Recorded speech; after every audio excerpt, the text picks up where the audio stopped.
1 kilo beef കഴുകി മുറിച്ച് കുക്കറിലേക്ക് ഇടാം. 1 ടീസ്പൂൺ മല്ലിപ്പൊടി, 1 ടീസ്പൂൺ മുളക് പൊടി, 1/2 ടീസ്പൂൺ മഞ്ഞൾപ്പൊടി, 1/2 ടീസ്പൂൺ ഗരം മസാല,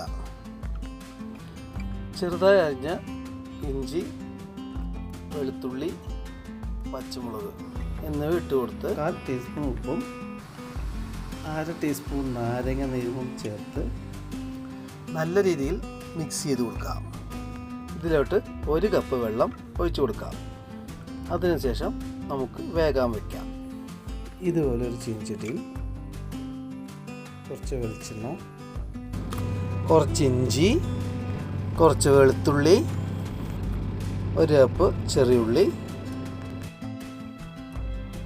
1 സവോള അരിഞ്ഞത്, 2 പച്ചമുളക്, 1/2 സ്പൂണും ഉപ്പും ചേർത്ത് നന്നായി മിക്സ് ചെയ്ത് മൂപ്പിച്ചെടുക്കാം. അതിനുശേഷം 2.5 സ്പൂൺ മല്ലിപ്പൊടിയും 1 സ്പൂൺ മുളക് പൊടി, 1/2 സ്പൂൺ ഗരം മസാല ചേർത്ത് നല്ലവണ്ണം മിക്സ് ചെയ്യാം.